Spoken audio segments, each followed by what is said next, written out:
இப்போ நம்ம லீடர் படத்தோட ஷார்டஸ்ட் ரிவ்யூ தான் பார்க்க போறோம். இந்த படத்தோட கதை என்ன அப்படின்னு பாத்தீங்கன்னா, ஹீரோவும் அவரோட சின்ன பொண்ணும் சென்னையில பீஸ்ஃபுல்லா வாழ்ந்துட்டு இருக்காங்க.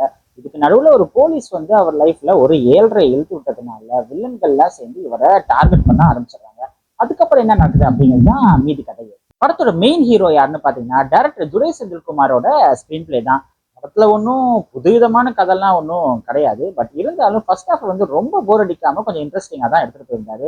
செகண்ட் ஹாஃபோட ஃபர்ஸ்ட் ஹாஃப் வந்து கொஞ்சம் லைட்டா ட்ராக் ஆகிற மாதிரி இருந்தாலும் லாஸ்ட் 30 மினிட்ஸ் கொஞ்சம் பெட்டரா பண்ணியிருந்தாரு. படத்தோட ஹீரோ லெஜண்ட் சரவணன். இதுக்கு முன்னாடி இருந்த படம் அவரோட லெஜண்ட் படத்தை கம்பேர் பண்ணும்போது இவரோட லுக் பார்த்தீங்கன்னா ரொம்பவே நல்லா இருந்துச்சு. ஆக்ஷன் சீன்ஸ்லாம் கூட ரொம்பவே நல்லா பண்ணியிருந்தாரு. பட் ஆக்டிங் வைஸ் பார்த்தீங்கன்னா ரொம்ப வரப்பா டைட்டா வச்சிருக்காரு உடம்ப. அது கொஞ்சம் லூஸ் விட்டு ஃபேஸ்ல கொஞ்சம் எக்ஸ்பிரஷன்ஸ்லாம் காமிச்சு நடிச்சாருன்னா ஃபியூச்சர்ல அவரோட படம் இன்னும் கொஞ்சம் பெட்டரா இருக்கும். பாயல், ஷாம், ஆண்ட்ரியா, லால் சார், அப்புறம் பேபி அயல் இவங்களோட கேரக்டரை வந்து ஒரு சின்ன கேரக்டர் அங்கங்க வந்திருந்தாலும் கொடுத்த கேரக்டரை ஓகேவா பண்ணியிருந்தாங்க. சந்தோஷ் பிரதாப்போட வில்லன் கேரக்டரை பெட்டரா பண்ணியிருந்தாரு.